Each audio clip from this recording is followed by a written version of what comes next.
Kalau di kita tuh ada jam gadang sama ngarai sinak, Ser. Parah sih, itu pemandangannya keren banget. Ngarai Sinok itu tempat kayak gimana, Dek? Ngarai sinak itu kayak pemandangan alam, bukit-bukit, tapi di situ juga ada rumah dari Sumatera Barat, rumah gadang. Oh, Rumah Gadang. Kalau di Jawa ada ini keraton juga. Kalau di keraton itu kayak museum, Ser. Itu tempat peninggalan pada zaman penjajahan Belanda. Terus kayak keraton-keraton kerajaan sebelumnya. Dan di Jawa ada ini, perang Diponegoro, Sel. Kalau di Minangkabau itu ada perang Padri. Betul. Ya. Kenapa sih bisa terjadi perang di Ponegoro? Itu ada alasannya.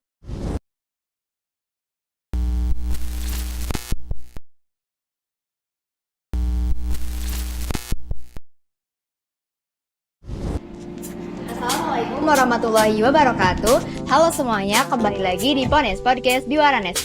Aku Shirley, MC kalian hari ini, dan pada episode kali ini kita bakal ngebahas dua peristiwa besar. Nah, di sini aku udah ngundang 3 narasumber. Boleh perkenalan diri terlebih dahulu dan asalnya dari mana aja nih? Halo semuanya, kenalin aku gadis Minangkabau. Nama aku Ade. Halo Ade. Halo. Loh, dari Minangkabau juga sama kita. Halo semuanya, perkenalkan nama saya Grace, saya dari Minangkabau. Halo Grace. Halo semuanya.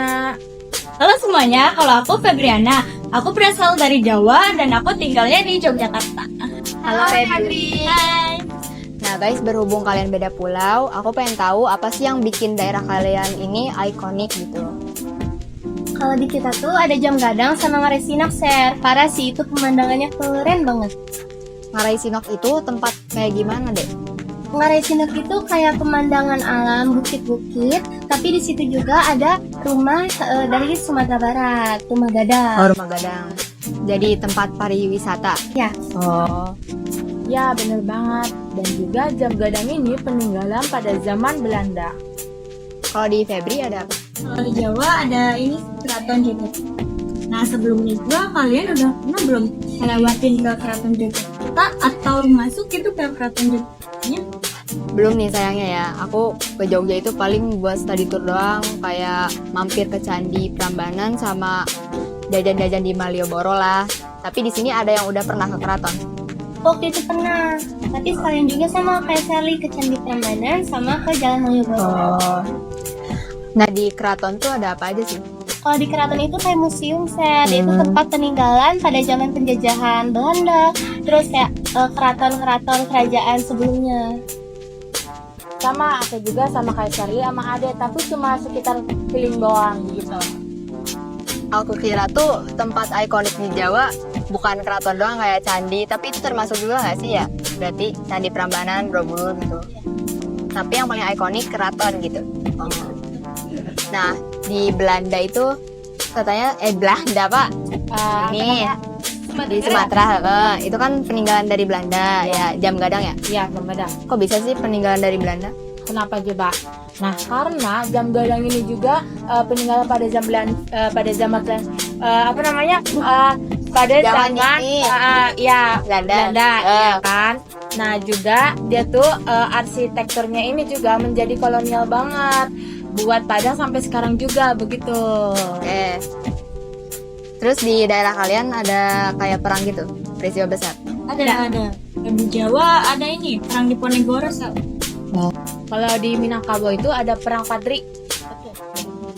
Kenapa sih bisa terjadi perang di Ponegoro? Itu ada alasannya. Aduh. Awalnya tuh kan perangnya itu dimulai pada tahun 1825 ya. Ya. Awalnya gara-gara Belanda ngebangun jalan. Nah, ngebangun jalannya tuh lewat tanah si leluhurnya ini si Pangeran Diponegoro. Habis itu tanpa izin. Berarti langsung nyelonong aja gitu. Ya bener.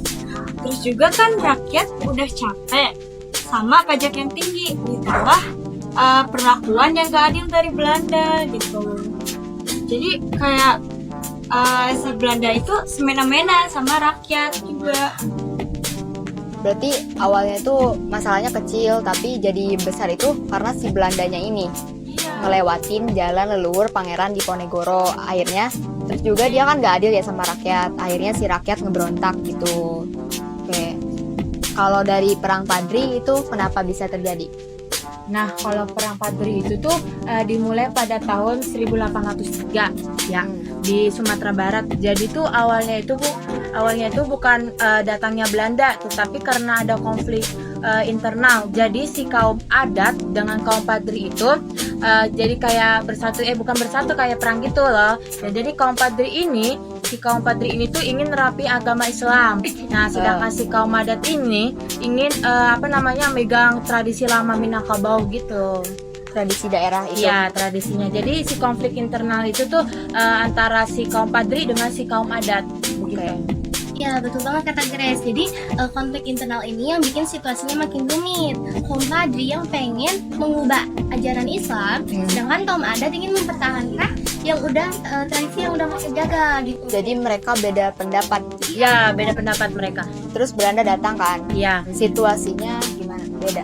Nah, kalau situasinya itu kan karena datangnya si Belanda ini kan katanya ingin mendamaikan konflik ya.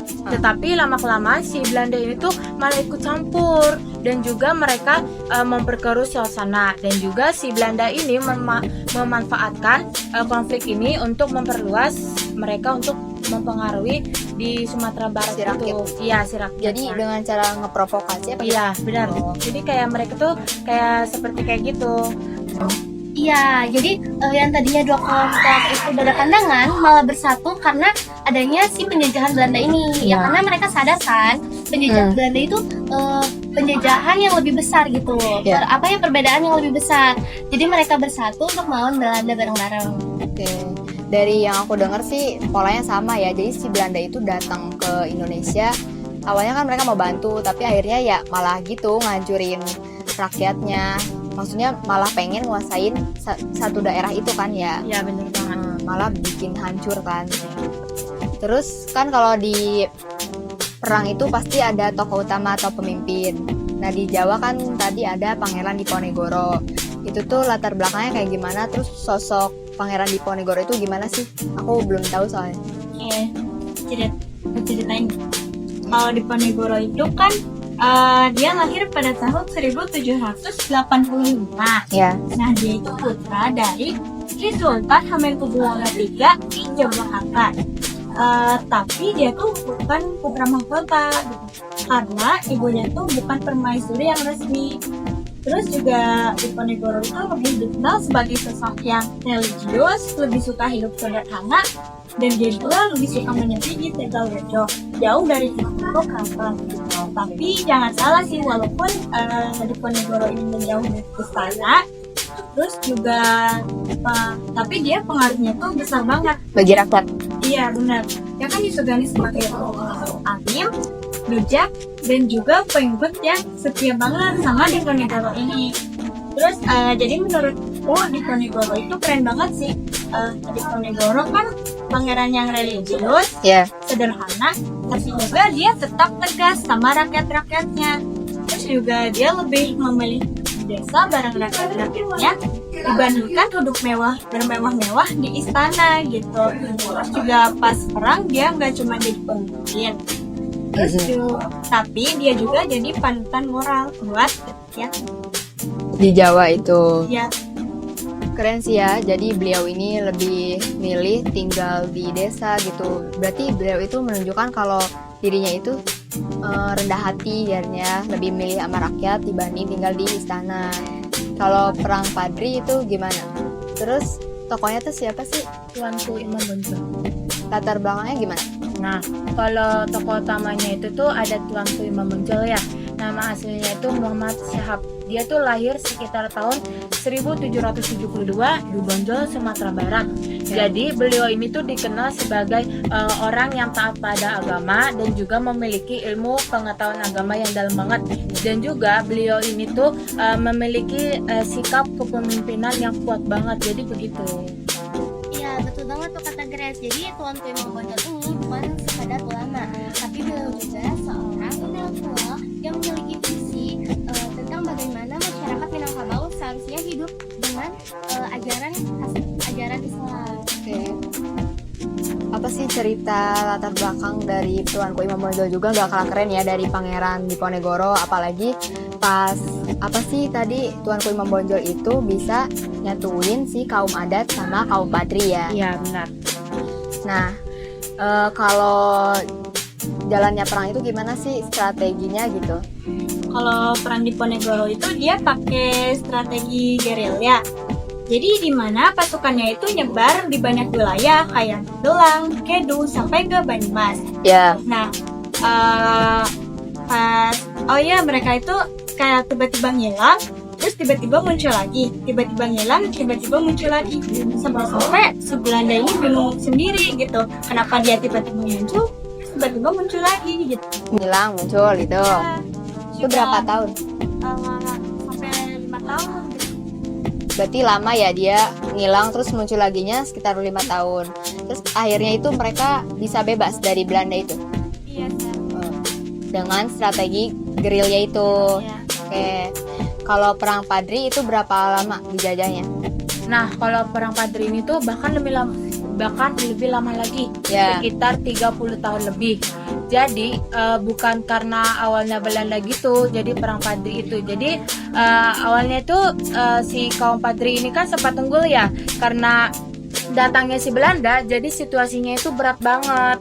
Dan juga pertempuran yang paling dikenal itu di Bonjol, tempatku Tuanku Imam Bonjol berasal begitu. Iya, pertempuran di Bonjol itu sangat sengit. Karena Tuanku Imam Bonjol ini, mereka itu sama pasukan kelompoknya bertahan untuk bertahun-tahun mereka berjuang. Tapi sayang banget, setelah mereka bertahun-tahun berjuang, si Tuanku Imam Bonjol ini diambil dan dibuang ke Manado. Emangnya kenapa sih bisa dibuang ke Manado? Mungkin itu strategi Belanda kali ya. Dia masyarakat Sumatera Barat, masyarakat Minangkabau itu kepemimpinannya lemah. Jadi mereka itu bingung. Oh, Jadi lemah dan jadi lebih mudah untuk dijajah. jajah, dikuasain waktunya. Berarti mereka nguasain daerah Sumatera di mana sih, di Minangkabau ya? Dengan cara ngasingin atau maksudnya kayak ngebuang sih ya, ngebuang Tuanku Imam Bonjol buat ngambil kepemimpinan gitu. Jadi akhirnya Minangkabau itu melemah. Iya. Oke. Kalau dari yang tadi kalian ceritain gitu, Iya. apa sih pesan yang kalian dapat gitu? Boleh gak diungkapin di podcast? Keduluan ya. Kalau dari perang Diponegoro itu, kan perang Diponegoro ngajarin kayak apa sih, kayak nyatuin persatuan gitu ya. Iya. Ya, awalnya tuh kayak cuma dari hal kecil, kayak yang jalan, yang Belanda itu yang Tadi lewatin. jalur. Dia tanah si siapa, Pangeran Diponegoro. Nah, tapi karena rasa keadilan dan semangat rakyat tuh disatuin sama Diponegoro, nah itu tuh bisa ngubah jadi gerakan yang besar banget. Terus jadi menurut aku juga, perjuangan itu nggak harus nunggu jadi besar dulu baru berarti. Sekecil apapun langkahnya, sama ada niat dan tekad, itu tuh bisa ngubah jadi hal yang besar banget. Tuh. Kalau dari aku ya, perang Padri itu tuh kita belajar bahwa kalau beda pendapat, beda pandangan gitu bukan menjadi hal buruk. Dan juga kalau dari ceritanya si kaum Padri dengan si kaum adat ini kan, jadi dari mereka itu bahwa mereka kan sadar ya kalau musuh terbesar mereka tuh karena si penjajahan, bukan karena mereka sesama sendiri. Dan juga dari mereka kedua itu kan karena beda pandangannya.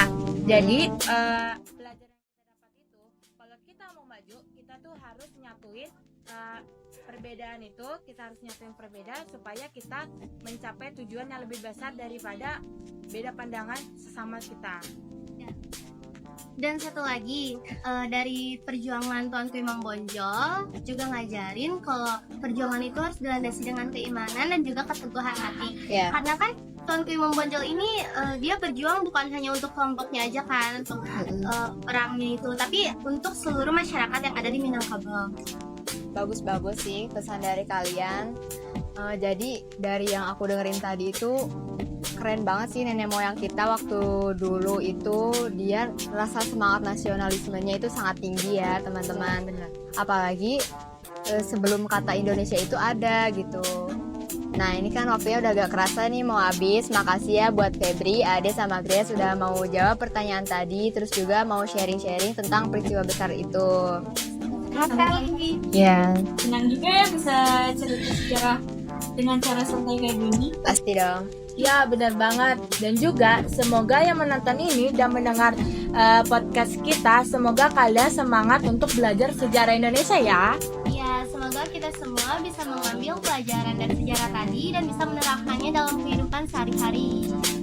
Oke teman-teman, segitu saja podcast dari kami. Jangan lupa pantengin terus YouTube di Waranes karena masih banyak kisah sejarah seru lainnya. Jadi, kami izin pamit. Wassalamualaikum warahmatullahi wabarakatuh. Sampai jumpa lagi.